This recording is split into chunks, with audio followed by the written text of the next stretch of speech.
Halo guys, Assalamualaikum warahmatullahi wabarakatuh. Kembali lagi bersama aku Min Channel. Gimana kabarnya, sehat kan? Semoga yang nonton video ini diberikan kesehatan selalu sama Allah dan dilancarkan rezekinya. Nah, di video kali ini aku akan menceritakan kisah mistis dihadang oleh siluman ular besar. Sebelum aku memulai cerita, alangkah baiknya disubrek-subrek ya, dan tonton sampai habis. Oke guys, gak usah berlama-lama lagi, langsung aja kita menuju cerita.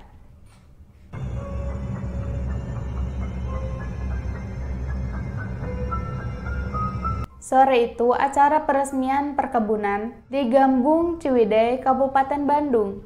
Baru saja usai, hari sudah mulai senja.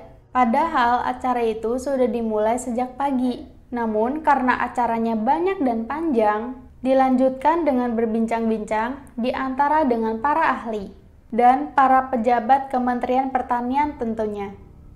Aku dan teman berpikir, jika ditinggalkan tidak akan mungkin. Akhirnya penungguan itu berakhir juga. Menteri Pertanian dan para pejabat meninggalkan upacara tersebut. Sebelum pulang, kami dan teman-teman berembuk, semua sepakat akan pergi ke tempat pembuatan permen susu itu, menuju kota Pangalengan yang jaraknya cukup sangat jauh. Tapi kita semua yakin bisa ditempuh dengan beberapa jam, sama dengan menempuh dari Gambung ke Bandung. Saya yang lebih tahu situasi menjadi petunjuk jalan. Apa benar jalan pintas yang kami tempuh itu benar atau tidak? Karena saya belum pernah melewati jalan itu, kecuali hanya menggunakan setengah jalan ketika berburu burung. Perjalanan dimulai, matahari senja menyorot kendaraan yang kami tumpangi. Tidak terasa mobil sudah menembus kerimbunan hutan, disambut oleh suara serangga tonggeret yang memekakan telinga. Begitu pula suara burung yang ngeriuh pulang ke sarangnya masing-masing. Sedangkan kolong-kolong melayang-layang di angkasa sambil bercuitan. Di dalam keadaan minibus, kami semua diam menikmati pemandangan pinggir hutan. Tidak terasa hari mulai gelap. Selain gelap oleh kerimbunan hutan, juga gelap karena memang alam sudah mulai gelap. Lampu mobil akhirnya harus kita nyalakan untuk memandu jalan yang semakin masuk ke hutan. Jalan pun terasa semakin sempit. Tidak terasa perjalanan sudah berlangsung selama 3 jam. Rasanya baru saja kami meninggalkan perkebunan Gambung. Setelah beberapa lama kami menempuh perjalanan ke dalam hutan, kami mulai merasakan ketidakberesan. Kendaraan selalu berputar-putar ke jalan yang sama. Padahal di depan kami tidak ada belokan, kami semua pun panik dan mulai ribut di dalam kendaraan. Mulai menuding supir salah mengambil jalan.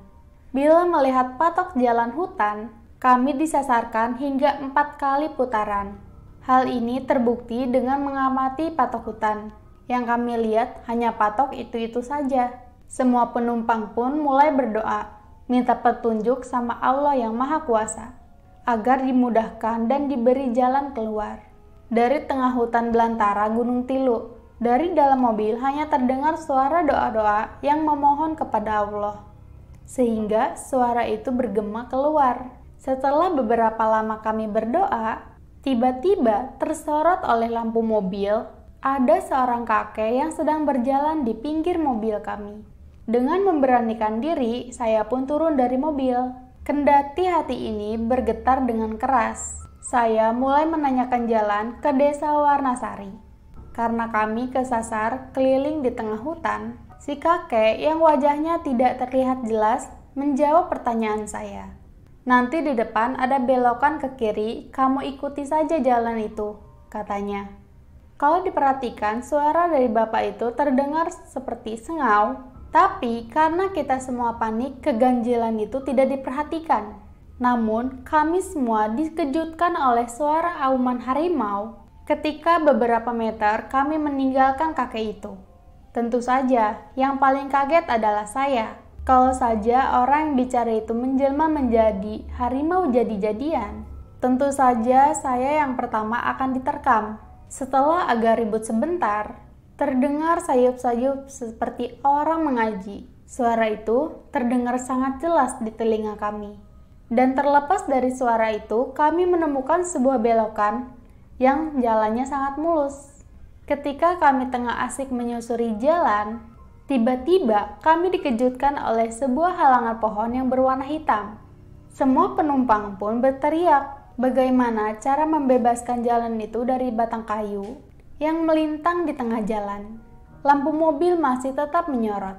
Namun, ketika kami perhatikan batang pohon itu, sepertinya bukan batang kayu, melainkan ular hitam yang besarnya sebesar pohon kelapa. Melihat kenyataan ini, tentu saja kami semua menjadi panik, karena baru kali ini kami melihat ular yang sebesar pohon kelapa. Sayup-sayup secara jelas kami mendengarkan desisan ular yang memang sengaja mencegat kami. Ular itu persis berada di jembatan kayu dan sebuah sungai yang bernama Ciseke. Kepanikan kami semakin meningkat. Bagaimana cara mengusir ular sebesar ini di hadapan kami? Terlintas terbesit dalam pikiran saya obrolan paman saya di daerah Ciawitali, Pangalengan, yang menceritakan bahwa dahulu kala di daerah Sungai Ciseke ini ada kisah, entah benar atau tidak. Kisahnya adalah tentang perseteruan antara seorang anak pencari rumput dan ular yang menghuni sungai itu. Nama pencari rumput itu adalah Ipun. Ia melihat ular tengah melintas di hadapannya saat dia sedang mencari rumput untuk sapinya. Konon, ular itu sangatlah kecil dan berhasil ditangkap dan dipotong menjadi 2 bagian. Potongan ular itu dibuang ke sungai sambil berkata, "Nanti kalau sudah besar, tunggu saya di sini, kita berkelahi." Entah berapa tahun setelah kejadian itu, banyak diceritakan oleh para petani sayur kalau melewati sungai Ciseke selalu dicegat oleh si bujang yang selalu menunggu tantangan si Ipun. Entah itu benar atau tidak, tapi kami benar-benar dicegat oleh ular sebesar pohon kelapa. Mau tidak percaya bagaimana, di depan kami melintang ular menghalangi jalan pelintasan kami. Setelah kepanikan kami reda, lantas saya menyuruh semua teman untuk membacakan sholawat Nabi. Dan saya meminta izin kepada si bujang untuk melintasi jalan ini. Karena di mobil kami tidak membawa Ipun yang entah di mana dia sekarang. Pandangan mata ini benar-benar nyata adanya. Sedangkan di dalam mobil kami ada wartawan harian dari Jakarta dan Bandung yang menyaksikan kejadian ini.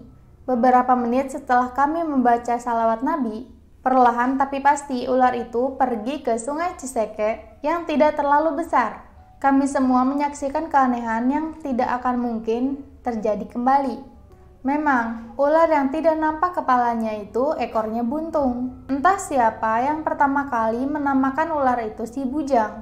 Namun, hingga saat ini kami tidak pernah mendengar kembali ular si bujang dari Gunung Tilu yang sering mengganggu orang.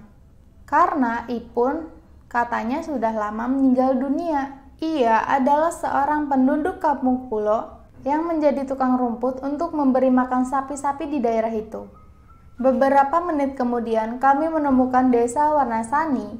Plong rasanya kami sudah terbebas dari malam petaka ini, yang hampir saja merenggut jiwa kami. Alhamdulillah Allah masih melindungi kami semua. Bila tanpa perlindungannya, mungkin kami sudah disasarkan ke alam gaib, yang akan menjadi penghuni negeri halus Gunung Tilu. Dan yang kedua, kami dibinasakan oleh si bujang dari Gunung Tilu. Oke guys, gimana ceritanya, serem nggak? Kalau kalian suka video ini, jangan lupa di like ya. Dan sampai jumpa di video selanjutnya.